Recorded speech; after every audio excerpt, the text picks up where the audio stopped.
si Donna. Ako si Melissa. Ako si Ray. Ako si Trisha. Ako si Grace. At ako si Aliyah at ako magiging tagapagpadalay ng ating diskusyon ngayong araw. Bali ngayon ay tatalakay natin ang CCT o yung Conditional Cash Transfer at yung Pantawid Pamilya Filipino Program o yung PPP. Bali simulan natin ito sa pamamagitan ng pagbibigay definisyon kung ano ba yung CCT. So ano po ba sa atin yung CCT?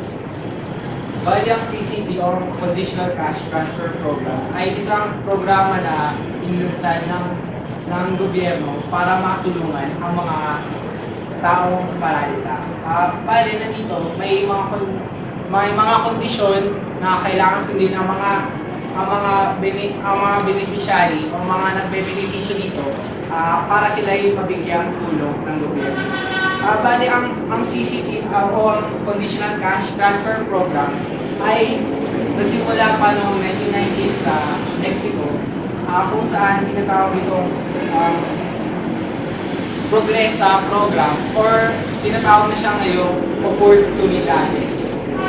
Dito, bali, ginawa ito ng gobyerno ng Mexico para matulungan nga ang mga nasasaklan na kanilang mga mamamayan sa pamamagitan ng pagbibigay ng mga cash grants o pera para sa pang araw-araw na gastusin ng mga pamilya.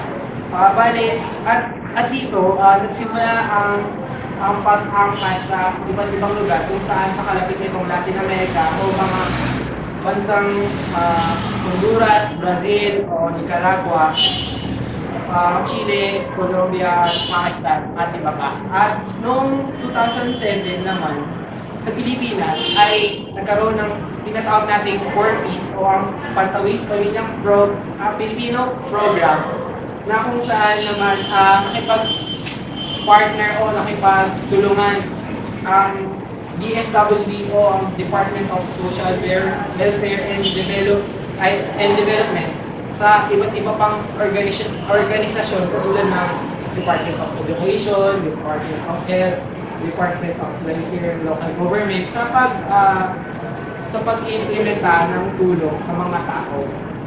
So parang sinasabi mo na yung gobyerno natin, kumuha siya ng framework na kumbaga na aagapay sa mga mahihirap sa pamamagitan ng pagbibigay ng pera or kailangan may condition muna bago sila bigyan ng pera at imbis na bigyan sila ng libreng edukasyon, libreng pang-hospital, pabahay, binibigyan lang sila ng pera buwan-buwan at kung parang sinasabi rin na piling-pili Piling-pili na lang.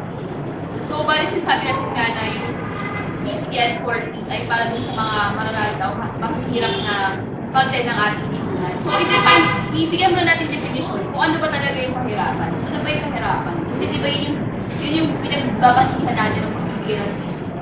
Ano ba muna yung kahirapan?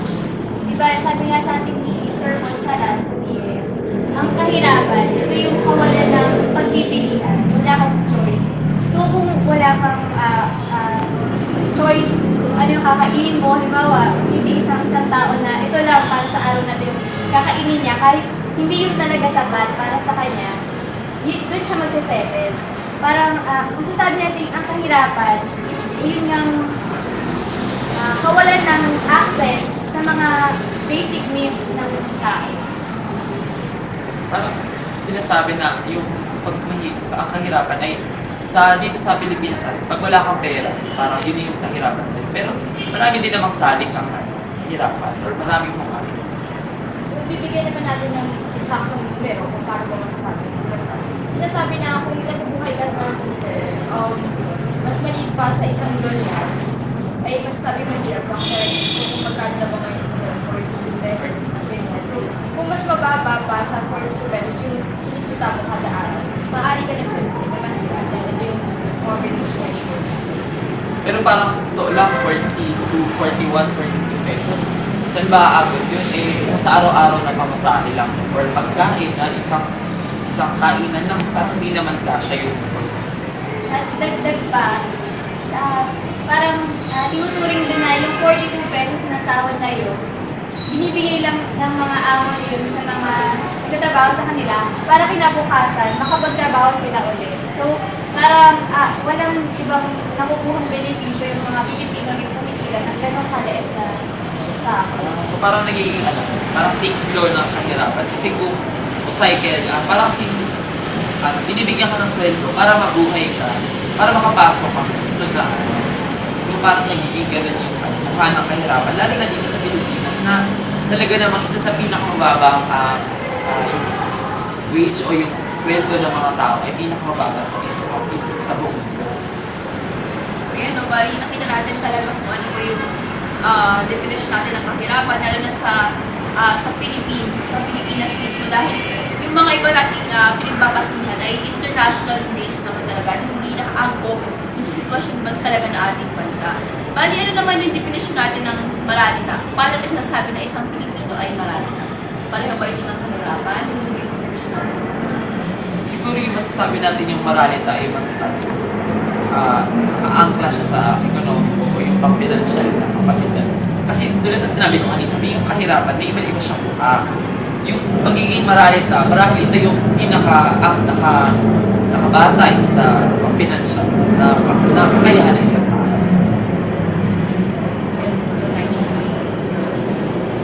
At dahil alam naman natin na hindi tayo pare-pareho ng kapasidad para mag-manage o mag-handle ng mga ating resources o mga pera, lalong masasabi natin na malaki ang diferensya ng bawat isa na napagaling sa pinagdala.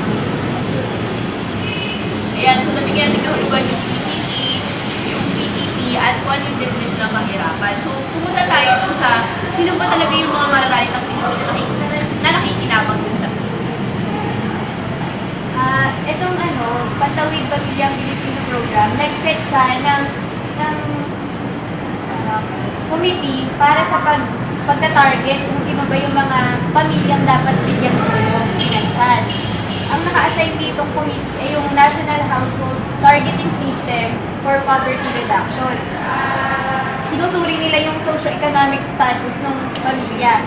Kasama na dito yung mga assets nila, kung may sarili ba silang lupa, yung type ng housing nila, kung ito ba talagang pangmahirap. Tapos yung educational attainment ng mismong head ng family. Kasi, syempre, kung mababa yung edukasyon niya, malamang sa malamang, yung trabaho niya, hindi rin ganun kalaki yung kita. Tapos, kung ano yung pinagkakakitaan ng pamilya, at saka yung access nila sa malinis na tubig, at iba pang mga kalusugan. Kung gagamitin pala yung mga sinabi ko, parang napakababa o napakaliit lang ang kabilang ng mga Pilipinong makatanggap. Mababa. Pero kasi diba, kung isipin natin, marami yung ganyang kaso. Pero lumalabas naman sa datos na natutulungan nila, mababa pa din yung lumalabas. Kasi sabi nga na ang mga eligible lamang para sa programang ito ay yung mga pinakamahihirap among dun sa mga mahihirap. So, malalaman lang kung sino sila gamit ng small area estimate na survey ng National Statistical Coordination Board. Tulad na nasabi ito na kanina yung mga kung paano ba sila tumira, kung gaano kataas o kababa yung kanilang sahod at iba pa. Masasabi rin dito na ang ilan pang mga kwalifikasyon na kailangan dito ay ang mga household na may kabataan na 0 to 14 years old at mga household na may mga buntis. Sa mga lugar kung saan saklaw ng CCP, sabi dito sa nabasa, 79 provinces, 1,261 municipalities, 138 PCP, 70 regions, tapos lahat ng registered households noong 2012 ay 3,040,586. Tapos, karamihan ng mga beneficiaries matatagpuan sa Mindanao, mga 1.3 million, sumunod ng Luzon, more or less 1 million, tapos Visayas, 6.9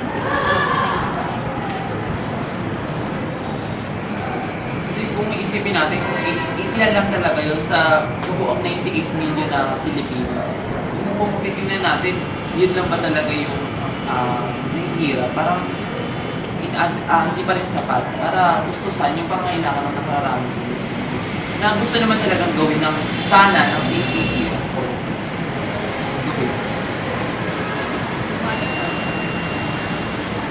Yan, meron pa po ba tayong mga, meron ba tayong specific na mga lugar or mga specific lugar kung saan pinapatupad yung CCP? Bagamat nasabi naman yung may isa yun sa Mindanao, kung saan sa meron ba tayong alam? Mga specific. Ang mga lugar na na gaganapan ng CCT o ng Fortis ay ang Agusan del Sur, Bohol, Camarines Sur, Davao Oriental, Eastern Samar, Lanao del Norte, Maguindanao, Masbate, Northern Samar, at iba pa. Kumbaga, dito sa mga lugar na to, maitatalang more than half ng mga households dito ang talagang sa kahirapan. Nakita na natin kung saan pinapatupad at yun nga, gusto yung mga Pilipino na nakikinabang din sa politics. Kaya hanggang kailan siya balak ipatupad ng gobyerno? Kapag wala ka sa kahirapan, meron bang mga kondisyon para masabing pwede nang tanggalin yung CCP? Meron conditional cash lang. So, may condition bago mabigyan ng pera beneficio. Ngayon, sinasabi na kailangan yung mga bata at sa pamilya ay pumapasok ng regular school. So, kailangan meron silang certificate o patunay na nag-aaral sila. At kailangan yung mga, lalo na yung mga nanay naman, especially, ay kailangan regular na nakakapagpasya sa sila. So, kung hindi ka makapagpasya sa kanila, ay automatic matatanggal ang bata. At kailangan na regular ka pala makaalis. Meeting is necessary. Dagdag ba dyan, yung sinabi ng mga meetings, yung family development session nila, dito required na umadali yung mga magulang, yung mga batang tatanggap ng tulong. Kasi, nakita ko dun sa isang report nila na tinuturuan nila yung mga magulang ng time management, paano i-budget yung pera, tama na yung ibigay sa kanilang pera buwan-buwan. Yung mga ganun. Kaya required din silang pumunta. Parang isang kabalindanaan. Kasi parang bumisita kami sa isang komunidad dito sa Maynila lang na tinuturuan nga nila ng time management kung paano i-budget. Pero yung mismo pagbibigay ng tulong o yung mismo pera ay delay. Karamihan nga dun sa nakausap namin, sabi nila, 4 na buwan daw talaga na delay, 1 lima, tapos hindi pa buong-buo binibigay. Kumbaga, kung gusto nila ituro ito sa mga pamilya na yung perang ito, ganito yung gagastusin. Hindi pa rin maiwasan na umutang sila, di ba? So, parang nababakot ulit sila sa utang na aasa lang talaga sila sa tulong nito. Bukod pa dyan, sabi rin na hindi makatarungan yung kailangan yung pwersahan ng kalauban din sa mga hindi tatanggal ang kapatid. Kasi yung may hirap na sila, so kung practical ng tao, mas pipiliin mo dun sa talagang kikita ka na so magtatrabaho ka, ilalaan yung oras mo para sa pagtatrabaho, para may mapakain ka dun sa pamilya mo. Kung kukunin pa sa'yo yung oras ng pagtatrabaho na yun, para umaten sa mga meeting na rin o ang mga hindi mo parang mas hihirap na sila lalo, at sayang ang oras. Karamihan pa naman sa mga Pilipino dito ay nagtatrabaho para ipangkain nila agad. At saka bukod pa dun, nung sabi nga ni Josh na delay bigay yung allowance, paano naman makakasunod dun sa condition nila na kailangan 85% ng school year ay makakapasok yung mga bata kung wala silang pambaon para sa araw na yun. Dahil hindi naman dumating yung allowance nila mula dito sa Fortis na to. 1,400 pesos a month. Anong mararating ng 1,400? Isang pamilya na may 6 na anak. Sinasabi nga na dito sa Maynila, kailangan ng 900 plus ang bawat pamilya sa isang araw para makakain ng 3 beses isang araw at para makapamuhi ang decente. na may kuryente, tubig.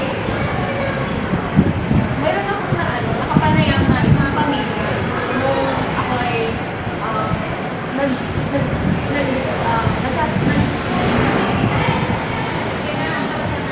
nagbumisita kami upang upang malaman namin yung kondisyon nila sa lansangan. Sabi sa akin nung kapanayam kong nanay na mayroong 4 na anak, nung nag-apply siya para sa 4 piece na ito, may pagtatangi silang ginagawa sapagkat ilang beses siyang bumalik at umabot na ng 1 taon ang kanyang pagtatanong upang makasama sa programang ito ay hindi man lang pinaunlakan at hindi na pinansin. Kumbaga ang sinabi lang ay maghintay na maghintay at dahil na nga dito, naisipan niya na lang na huwag na lang sayangin ang kanyang oras at magtrabaho na lamang.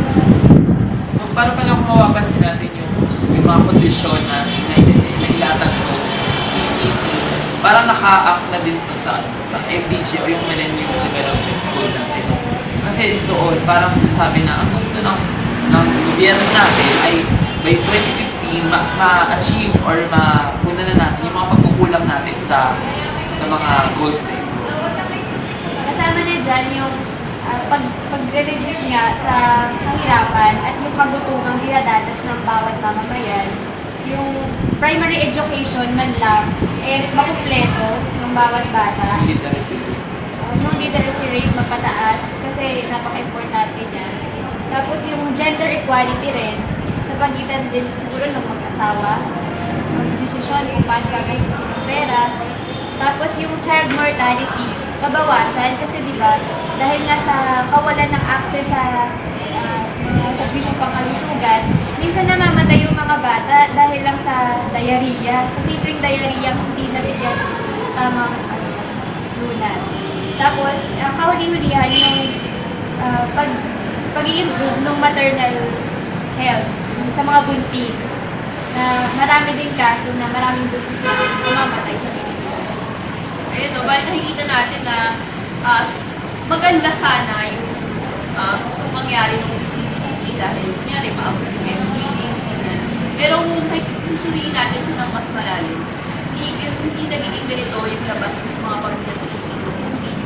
Pwede pa nga parang ipapahihirap pa sa kanila dahil hindi naman talaga naabot yung CCP, yung mga pangangailangan nila. So, masuriin natin yung CCP. Gaano ba karaming pamilya Pilipino ang ikinabang sa 4Ps o yung Pantawid Pamilya Pilipino program? Sino ba yung mga nakasakupan nito o sino ba yung naapektuhan ng 4Ps na ito? Ayon dun sa report, yung programa daw, meron ng 3,014,586 na pamilyang nakaregister noong June 27, 2012. Bali, isipin natin, 3 milyon, so 15 million. Oo. Kasi di ba parang ang average household dito sa Pilipinas ay limang miyembro sa ng pamilya. So, ibig sabihin, 15 milyong individual ang binibigyan nila ng benepisyo.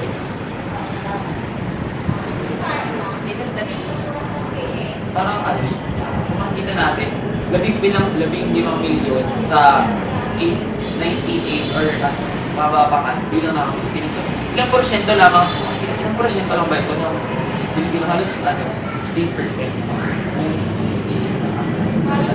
Pero kung ating isipin, sa loob ng 5 taon dahil simula nga ng 2007 na patupad ang PPP, katulad na sinabi, average na 3 million na ang mga nakakuha ng education nito. Masasabi nyo ba naging epektibo ba ang 5 years ng pagkakaroon ng PPP? Parang naman kasi, titignan natin mabuti, parang minadali siya na naging bad aid solution lang siya sa mga problema tuloy na kinakaharap. Tapos isipin nyo, imbis na yung hinugugol ng gobyerno na inuutang pa natin sa World Bank, maybe nalabas na ng gobyerno, pero karamihan nun ay sa World Bank ng gagaan. Imbis na pagpatayo niyang ospital na mas marami ang makaka-access, pinipili niya lang hindi yung sistema ng pangkalusugan, sistema ng pang-edukasyon. Yung tinatarget niya yung target niya ayusin. Kumbaga, ang tinatarget lang yung mga individual. Ang problema, hindi lang naman sila yung mahirap na pamilya. Mas marami pa ay nakakailangan ng tulong ng pamilya. Ayan, di ba, tapos tinatawag natin yung CCT bilang conditional cash transfer.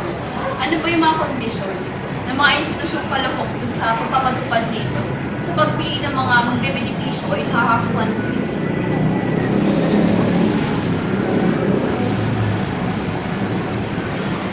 Sabi kayo. Tulad nung nasabi kanina ni Melissa, kailangan mabisita yung bahay, ng mga pag-aari nila. Tapos, kailangan syempre, sumunod sila dun sa mga nasabi ni Trisha na kondisyon na inihain nga ng gobyerno. Katulad ng pag-attend dun sa mga meetings, pagpapasok dun sa mga anak nila sa eskwela, tapos yung regular na pagpunta sa mga health centers para magpapakuna, magpa-check up, lalo na dun sa mga buntis. So, yun yung mga ilan sa kondisyon na hinihingi nila. Parang sinasabi pa nga na ibibigay sa kanila yung pera hanggang hindi pumapasok yung mga anak. So yung ibang, yung parang may dokumentaryo na napanood natin na bibigay sa yung tulong mismo sa pagpasok ng anak sa eskwela. So nagiging katulong yung mga teacher sa pag-check ng attendance ng mga anak ng beneficiaryo kung nakapasok ba talaga. Dagdag pang gawain para sa mga Puro. Bali, yung nakita natin na maraming conditional cash transfer na yun nga, nagiging balakot din at sumilan din yung mga pamilya. Kaya parang yung CCT ay hindi natin gusto makita na talagang positibo. O kung suriin pa natin yan syempre kung ano ba talaga yung mga kabutihan dahil meron naman talaga kabutihan na yung kabutihan. Pero sa ngayon, ano ba yung dahilan ng gobyerno sa pagpapatupad ng PPP? Syempre, parang may design sa hirapan, pero ano ba talaga yung mga mas malalim na pagsusunod kung bakit nila ito pinapatupad? Sabi ng DSWD, ang 4Ps daw, merong dual na objektibo. Una, yung social assistance. Siyempre, alam natin laganap nga at talamak ng kagutumang dinadanas ng maraming Pilipino ngayon. Kaya sinasabi nila, sige, ngayon, kailangan natin bigyan sila ng social assistance para hindi sila mamatay sa mundo. So, ito yung short-term poverty alleviation sinasabi. Tapos ikalawa, yung social development na din. Kasi naniniwala silang kapag itong mga batang to na tutulungan nila ngayon, makakapasok sa eskwela, masisira yung intergenerational poverty o yung namamanang kahirapan. Dahil nga, syempre, kung hindi sila makakapasok, magpapatuloy yung sistemang kinalakihan nila na gano'n, sige, tatay ko factory worker, paglaki ko factory worker din ako dahil wala ako na pag-aralan. Okay. Parang tulad nung nasabi natin kanina na hindi naman natin sigurado kung direkta o hindi direkta gusto ng gobyerno. Pero makita natin sa parang trend o gustong sagutin ng CCT at 4Ps ay yung millennium development ko na gusto matarget ng Pilipinas. So bukod dito, nakikita ko isang dahilan ay, di ba kung sa mga balita ngayon na mataas ang GDP ng Pilipinas, na tumaas ng ganitong porsyento. Ang problema kasi sa pagtaas ng GDP, hindi ito nararamdaman ng direkta ng Pilipino. Kaya, sabi ko, pinatupad ito para sabing mas direkta namin maihatid sa inyo yung naging resulta ng pagtaas ng GDP ng Pilipinas. Pero makikita natin tulad ng kanina pa natin inuulit na selective lang o iilan lang talaga yung matutulungan ito. Hindi siya yung for all o yung hindi na ito matatranslate o madadaan lahat ng uri ng tao.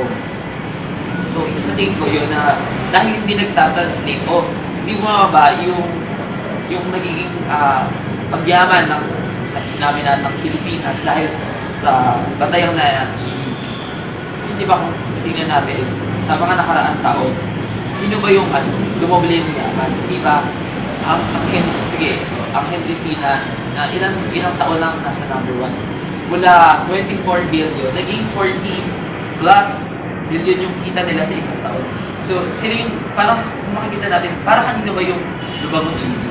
Hindi ba para sa kanila? At kung tinignan naman yung mga nandun sa lalayan, o yung mga nasa pinakababa, yun yung mga mahirap na Pilipino na grumabi pa yung sitwasyon nila. Kaya, masasabi na pinatupad dito para lang sabi na, ayan, ibigyan namin kayo ng tulong. Nakikita natin no, na parang yung parang pag-usapan din sa atin, skills yung naman tayo lahat. Yung pagkakaiba ng growth at development. Kung saan parang nakikita natin sa pagsusuri natin na yung CCP ay talagang gusto lang niya maabot yung mga standards, yung mga batayan ng ibang mga survey o statistics tulad ng GDP. Pero kung titignan natin ng mas malalim ay sino nga ba yung mga nag-beneficio nito? Yung bang mga mararanta ay talaga bang kakaranas ng mas mabuting buhay o hindi naman talaga natutulungan ng CCP. Pero syempre bago yun, may kita naman natin na meron naman mga positibong nangyayari o naihahatid yung conditional cash transfer. So tignan natin yung epekto niya, yung mga mabubuting epekto niya sa iba't ibang sektor na nagpunan natin. Unahin natin yung sa mga kabataang Pilipino. Ano yung epekto ng CCP sa sektor na ito? Kabataan na tayo mismo ay parte o bahagi. Diba, sa condition sa CGP ay kailangan pumapasok ka, So, makikita na maganda epekto nito sa kabataan dahil kailangan niya makapasok siya sa paaralan. So, in a way na gagampanan yung isang MBG na mataas yung literacy rate ng mga kabataan. So, ayun. Tapos, yung allowance na binibigay sa isang pamilya, ang maximum na number ng batang pwede nilang bigyang allowance para makapag-aaral ay 3. At bawat isang bata makakatanggap ng 300 pesos bawat buwan para matugunan yung mga bayarin kailangan niyang bayaran araw-araw. Diba? Masasabi natin, pwede na to kasi naman walang baon yung bata, diba? Parang, kung tinignan natin siya sa isang magandang perspective, angulo, mas mabuti na may tinatanggap na 300 pesos yung bata para makapasok. At least, meron siyang pag-asa na kahit 10 piso, makakaraos ako bawat araw. Mayroon akong statistiko dito na sinasabi ng programang ito na nakatulong daw sila sa kabataang Pilipino.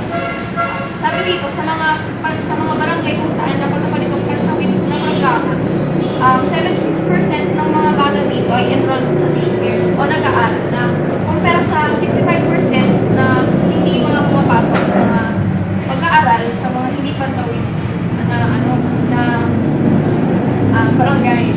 At sabi rin sa mga batang nasa edad na 6 puntang 11, 98% ng mga mag-aaral na ito ay nag-aaral na. At sabi rin na mas mataas yung attendance sa school kaysa sa mga barangay ko. So, bali nakita natin na yung talagang positibo na inibigay ko sa kabataan, edukasyon na ibibigay sa kanila. Suriin pa natin yan mamaya, syempre, di ba, sa iba pang bahagi ng ating diskusyon. Pero ngayon, pag-usapan naman natin yung positibong epekto nito sa mga magulang dahil kinikilala natin, syempre, na yung mga magulang ay sila naman talaga yung nagbabadyan ng mga pera na binibigay sa CCT dahil sa bilihin, sa pamatikula, sa lamin. So, ano yung positibong epekto naman ito sa mga magulang? So, sa tingin ko, sa magulang naman, syempre dahil maraming kondisyon na ang nilalatan ng CCT, parang pipilitan silang magapay sa mga, kung titignan natin na maganda sana, magandang layunin ng CCT. Tulad na pagpunta sa health center, hinignan nila mismo o yung para sa mga anak nila. Yung mga anak nila talagang mapipilitang pumasok kahit na iwasan yung mga child labor. Pwede na rin natin masabi yun. Tapos, yung nakakabili sila ng gamot dahil may sabihin natin may konting pera natatanggap sila. So, yun ang tingin ko na sa magulang na, at diba sabi pala ni Tricia kanina na yung napipili pumunta sila sa mga seminars na pwede silang matuto dito na kung paano mabudget yung pera, yung oras para dun sa pamilya.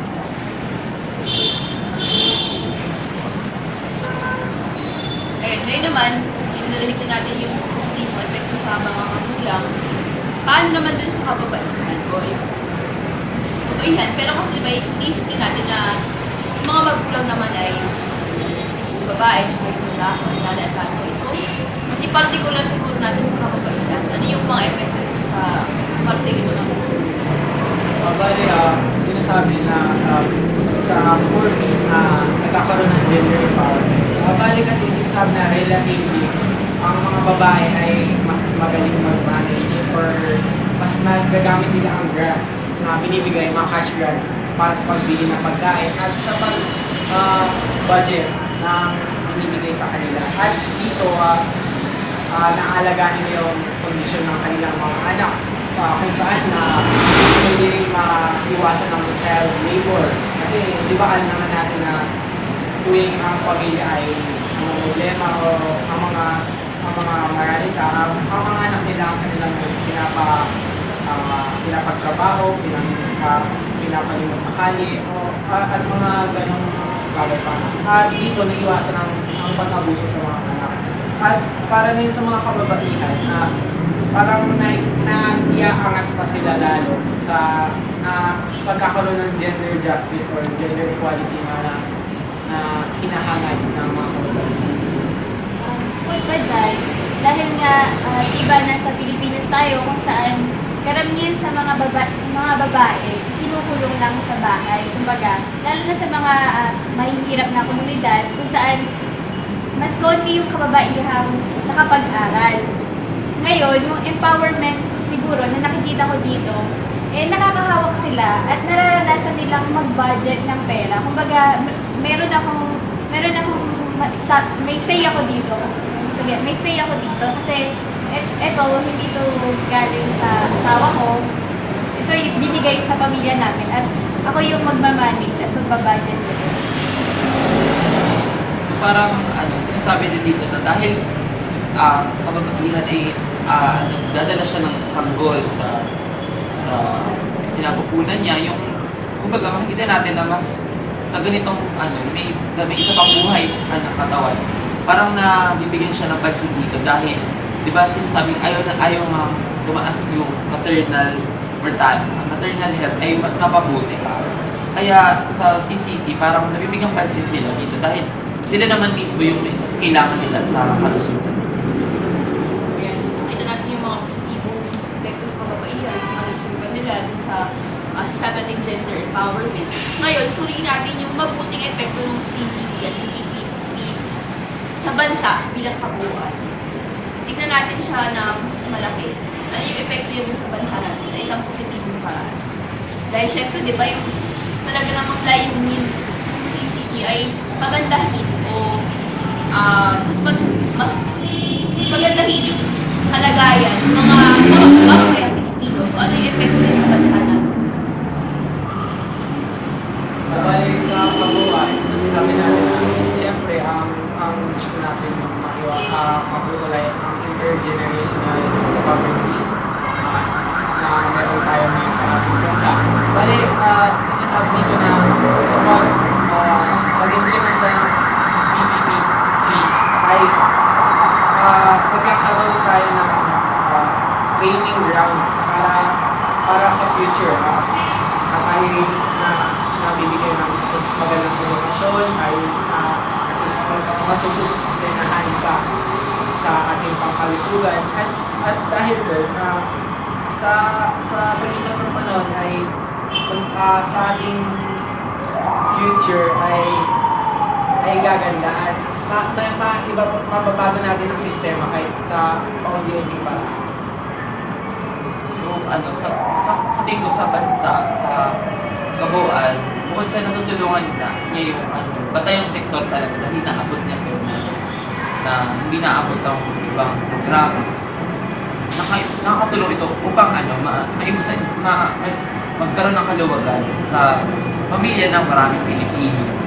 At sabi natin na kung sa economic terms o economic sa ekonomikong paraan ay napapataas ito yung GDP natin at sa ibang sa ibang pagtingin dahil syempre yung pera na ginagamit ng mga pamilya ay ginagastos nila. Di ba sa GDP ay yung paggastos ng bawat Pilipino ay nabibigyan ng halaga. Kaya umiikot yung ekonomiya natin sa ekonomikong paraan natin. Sa tingin ko rin naman, mabuti rin ito kasi nabibigyan ng hope o nabibigyan ng lakas ng loob ang mga pamilyang ito na lumaban para sa mas mabuting buhay nila dahil sa tingin nila meron akong programa na katulad ng 4Ps na makakatulong sa kanila. Yung sa tingin ko din mas natutuon tayo sa pag-i-invest sa human capital. Alam natin isang mahalaga sa Bali, nakita natin na, yun nga, may mga positibong epekto naman talaga yung CCP. Dahil yung pangunahing layunin naman talaga niya, yung titignan natin, ay talaga namang pagandahin yung buhay ng mga Pilipino, lalo na yung mga maralang Pilipino na kababayan natin. Ngayon, dahil pag-usapan na rin naman natin dun sa diskurso ng ating diskusyon, yung mga positibo at syempre nakukunan natin yung mga negatibong epekto ng CCP. Sinatag na natin yung mga negatibong epekto ng CCP. So, yun, isa-isahin natin yung mga negatibong epekto ng CCP. O yung sa proseso, sa mga batayan, at yung pangkabuang epekto nito. Ano ba yung mga negatibong epekto ng CCP? Di ba sinasabi ng advocates na nakakatulong daw siya sa gender empowerment. Pero may nabasa akong artikulo na yung mga kababaihan pala, mas nadi-disempower sila. Kasi diba yung mga conditions na kailangan sa CCP, kailangan lumaatin ka na ganito, yung mga seminar, tapos pinag-aaral mo yung anak mo, tapos kailangan ka regular na nagpapa-check up. Pero parang sa interview sa mga kababaihan, sinasabi na hindi naman talaga siya nakakatulong para makita yung importansya ng pag-aaral, pagpapalabas sa kalusugan. Mas nakikita lang nila ito bilang isang papuli na kailangan nilang gawin para meron silang beneficio na ulit. So, hindi nila napapalalim yung pagtingin sa kanila na dapat mahalaga yung edukasyon, kailangan siya, i-check up. Isa pang negatibong isa pa sa mga kritisismo nitong 4P. Kasi madaming natatakot na baka katulad lang ito ng mga structural adjustment programs na ipinatupad din dito sa bansa ng mga nakaraang taon na syempre kasama dyan yung kondisyon ng neoliberalization, deregulation, yung mga ganyan. Kasi sino ba yung mga institusyong na nagtutulak sa atin na gawin itong conditional cash transfers? Hindi ba yung mga institusyon din katulad ng World Bank at IMF na nagtulak sa atin para i-adapt yung structural adjustment programs na siyang lalo pang nagpahirap dun sa bansa natin kasi na-open tayo sa mga neoliberal na institusyon. Parang nasabi mo na natin na tinulak tayo ng mga institusyong pang-financial naman. Pero hindi nakita natin na kung bakit pa tayo maghihirap kung itutulak tayo ng mga ito. Kasi gusto nila umutang tayo sa kanila ng ipagpapondo natin sa mga CCP at PPP na to. Hindi ba parang imbes na mabawasan yung utang natin ang gusto natin na gamit yung sarili nating pera dito sa bansa o yung sarili nating pagsisikap at pagiging produktibo ng bawat Pilipino o yung pagiging empowered ng bawat Pilipino. Hindi yung nagiging batayan. Kumbaga, sa kanila nagagaling. Then yung pera na dapat sa atin na mismo mag-ipon. Di ba, may kasi tayo na give a man a fish, give her a day, each man had a fish, feeding for a lifetime. So, di ba, yung sa CPP, mas masasabi na kumbaga na siya yung bank institution. So, binibigyan ka ng pera. Bakit, imbis na bigyan ka ng pera, bakit hindi ka lang bigyan natin ng trabaho? Para talaga sustainable yung kita mo, yung pang-sustento na sa pamilya mo. Kapag na naman sabi ko kanina, di ba? Merong pagtatangi ang programang ito kung saan namimili lang talaga siya kung sino pinili yung makakapagpaganda ng pangalan niya dun sa pinang ginagawa niya. Kumbaga, sabi nga diba, poorest of the poor. Samantalang, hindi lang naman yung mga poorest of the poor na yun ang nangangailangan ng programa ito. At nandun din na sinasabi na kung talagang nakakatulong siya, marami pa rin talagang mahihirap na hindi tutulungan. Masasabi rin na isa pang negatibong aspeto nito na ginagastos lang o nasasayang lang yung mga pondo na inilalaan dito sapagkat tulad yan ang sabi ni Josh kanina, bakit mo pa ilalaan iyan para sa programang ito kung saan pwede mo naman ilaan sa sektor ng edukasyon o ng health o kaya naman gamitin na lang ang pondo na ito para mabigyan ng mas sustainable at mas maraming trabaho ang mga kababayan natin.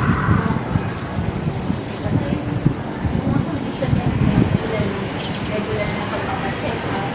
Hindi naman ibig sabihin na regular magpapacheck up ng mga bata. Tataas na yung nutritional status nila, di ba? Siyempre, massage din dyan yung makakaiba sila ng mga dahil. Tapos sa pagpasok sa eskwela, hindi naman ibig sabihin na lagi ko pagpasok sa eskwela, yung learning outcome ng bata, mas mataas kasi siyempre, yung kalidad ng edukasyon sa Pilipinas na makababa lalo sa primary education.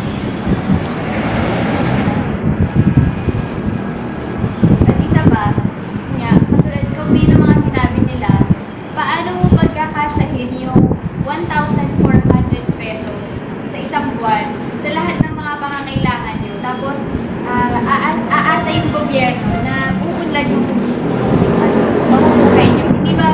Parang lalo ka lang din mahihirap. Kasi tatagapin ka 1/4. Tapos, paramihan ng mga pamilya ka to, wala namang permanenteng trabaho yung mga magulang. Bilang pamuli na siguro, dahil nailatag naman natin kung ano yung definition ng PCP, ano yung mga pagsusuwi natin dito sa pamamagitan ng pagtingin dun sa mga may kinahon na pamilyang Pilipino, yung dahilan ng pagpapatupad talaga nito. At syempre nakita natin yung dalawang mukha, yung CCP at yung PPPP. Yung kabutihan at syempre yung mga kasamaang dulot ng programang ito. Sa pahuli, ano sa tingin natin yung pangkabuang epekto ng CCP sa mga Pilipino? Ito ba ay positibo o negatibo? Dahil iba nakikita natin na yung unang layunin naman talaga at yung pinakalayin nila CCP ay may bisan yung mahirapan sa ating bansa. Bali, ang tignan natin ay talaga panggalan yung nararating ng CCP at yun nga, kung ito ba ay mabuti o masama sa pangkabuan sa ating bansa. So, ano sa tingin mo? Kung sa nakakabuti ba siya o nakakasama. Sa tingin ko, nakakasama ito sa mas nakararaming Pilipino at lalo na sa bansa. So, bakit ba? Kasi sa tingin ko, ito ay reaksyonaryong problema sa totoong problema ng bansa. Hindi kasi tayo pwedeng, dahil nakaba ng literacy rate ng Pilipinas, yan, gagawin natin. Yung mababa yung mataas masyadong mortality rate, kasi bibigyan natin sila ng pera para makapag-check up yung buntis, yung bata. So dapat, ang solusyon na natin dito ay yung mismo sistema na nagbibigay ng mga servisyo ito. Halimbawa, servisyo ng nalusugan, hindi dapat iilan lang. Para nagsasabi natin yung gamit na lang din yung mga sarili nila sinasabi na mga panukat na yung mortality rate, maternal health ng baihan. Yun na yung mismo ilatag nila, yung magandang sistema ng kalusugan. Ganun din naman sa edukasyon. May problema nga dito sa nakikita ko pagsukat nila na sinasabi nila na may positibong epekto daw. Dahil sinasabi nila, tumaas na yung awareness o yung pagkakakilanlan ng bawat Pilipino sa importansya ng kalusugan. Ano ba yung gamit nilang panupad? Dahil daw tumaas ang benta ng mga parang hindi ba napakababaw unang dahil mali ba natin kung tumaas talaga dahil may pambili o dahil tumaas siya dahil lalong dumami yung sakit. So parang ganun yung nagiging batayan natin. So bakit ba ito nakakasama pa? So imbis kasi na tulad ng sinabi natin kanina, imbis na mabawasan yung utang natin, lalo pang nadadagdagan yung utang natin. Sino ba yung pumapasa ng utang natin? Sino ba yung nagpapatupad ng mga bagong buwis, bagong patakaran na na lalong magpapababa. Hindi ba isang malaking kabalit na sa budget natin, napakamalaki ng pambayad utang panlabas. Pero yung inaalok pa sa edukasyon, sa kalusugan, ay binabawasan at napakababa pa. Eh di ba parang yung pangutang panlabas, inutang natin siya para matugunan itong mga to. Di baliktad rin na lang natin. Kasi unang-una pag umutang ka, di ba may interest pa yan. At may parang utang na loob ka pa dahil pinuutang ka. Ikaw na mismo yung bansa na mismo dapat natin ang magtuna sa pangangailangan na to. So yun lang kami nakikita natin kung bakit maganda naman kasi talaga yung gusto niya. Napakarami, di ba? Sa napaka-ideal na sa loob lamang itong taon na to, matutugunan nila lahat ng halos talamak na problema sa bansa. So kung makikita natin, ay parang hindi pangmatagalang solusyon ito. Hindi ito makakabuti kung puro ganito lang. Mas maganda yung ugat na mismo, yung ano yun ang ayusin na. Bukod ka dyan, sa akin naman, nakikita ko itong CCP 4Ps bilang isang necessary action, pero hindi sufficient. Sabi nga nila, hindi sufficient.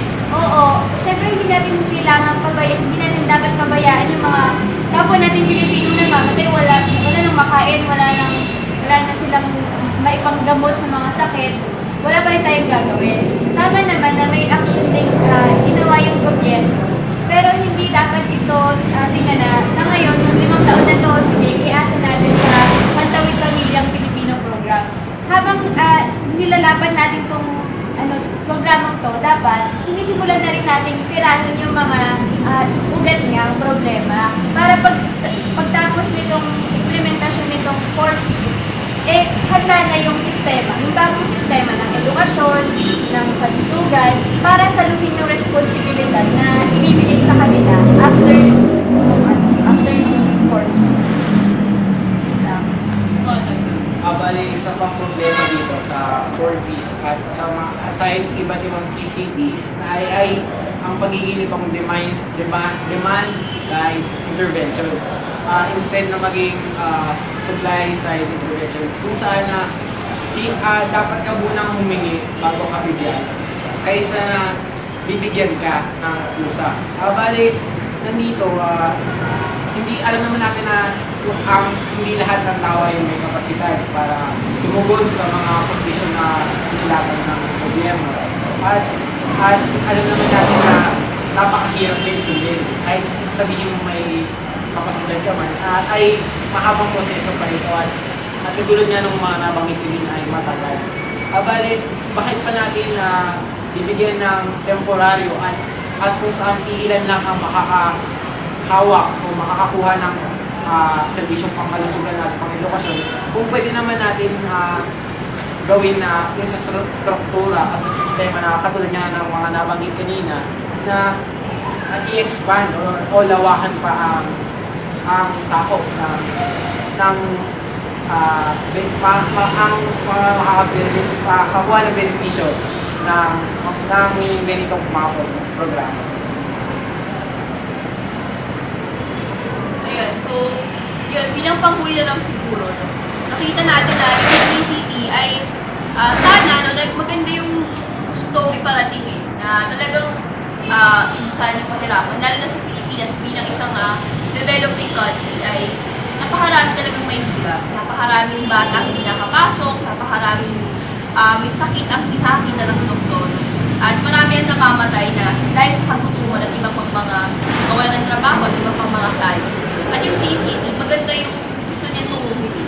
Gusto niya tumuhin na sana maipaibsan yung kahirapan nito. Pero nakikita natin na isa itong band-aid solution kung tawagin na. Sa pangmahabang panahon ay hindi talaga niya sasagutin yung kahirapan. At bagamat siguro nga, maganda yung gusto niyang magyari ng kapasok sa edukasyon. Pero yung mismong sistema niya ng edukasyon, kung ganun yung klase ng sistema ng edukasyon na meron tayo, ay wala siya, hindi pa rin maganda yung maidulot ng CCP. At yung sa pangkalusugan, hindi naman din abot kaya yung mga gamot, yung pampa-hospital, hindi naman naabot ng mga gustong abutan ng CCP, ay wala pa rin itong magandang epekto. Kaya sa pangmatagalan ay No, tingnan yung sistema mismo, hindi lang yung CC. At hindi lang pagandahin yung GDP, hindi lang pagandahin yung mukha ng Pilipinas sa iba't ibang mga survey sa ibang bansa, kung hindi mas tignan yung talagang epekto nito dun sa mga mararanta, yung mga batayang sa government. So, at yun siguro yung mas gawin natin. At bilang mga estudyante pa lang o kabataan ay mas suriin kung ano ba talaga yung mas makakabuti at mas makakatulong sa ating bansa. Hindi lang yung pang band execution o yung pang short term o pang mabilis. Kundi yung talagang makakatulong sa pang matagal at yung makakatulong sa mga iba't ibang pang generation. So, yun lang. Salamat at Maraming salamat. salamat.